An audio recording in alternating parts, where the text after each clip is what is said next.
রাজনৈতিক দল গঠনকে কেন্দ্র করে জাতীয় নাগরিক কমিটিকে নতুন করে সাজানো হয়েছে। এতে কেন্দ্রীয় কমিটির আহ্বায়ক, সদস্য সচিব, মুখপাত্র, মুখ্য সংগঠক ছাড়া জাতীয় নাগরিক কমিটির অন্য সব অর্গানোগ্রাম, নির্বাহী কমিটি, সেল ও সার্চ কমিটির বিলুপ্ত ঘোষণা করা হয়েছে।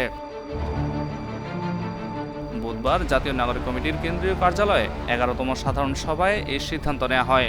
জাতীয় নাগরিক কমিটির মুখপাত্র সামান্তা শারমিন স্বাক্ষরিত এক প্রেস বিজ্ঞপ্তিতে একথা জানান।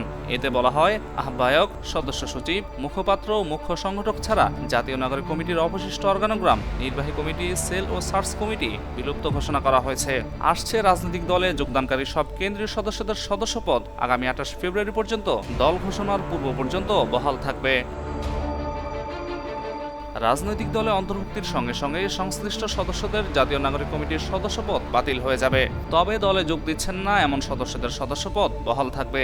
এতে আরও বলা হয়, আহ্বায়ক, সদস্য সচিব, মুখপাত্র ও মুখ্য সংগঠক আগামী 28 ফেব্রুয়ারি থেকে পরবর্তী 15 দিন অনানুষ্ঠানিকভাবে দায়িত্ব পালন করবেন। তাদের উদ্যোগে জাতীয় নাগরিক কমিটির 3 জনের আনুষ্ঠানিক ফোরাম পরবর্তী অর্গানোগ্রাম নির্ধারণ করবেন। সেই প্রেস বিজ্ঞপ্তিতে আরও বলা হয়, ছাত্র জনতার অভ্যুত্থানের ধারাবাহিকতায় আগামী 28 ফেব্রুয়ারি নতুন দল আত্মপ্রকাশের মাধ্যমে জাতীয় নাগরিক কমিটির রাজনৈতিক দল গঠনের ঐতিহাসিক দায়িত্ব শেষ হয়েছে। দল গঠনের পর থেকে নাগরিক কমিটি সিভিল পলিটিক্যাল প্ল্যাটফর্ম হিসেবে থেকে যাবে, আর কোনো দল গঠনের উদ্যোগ নেবে না।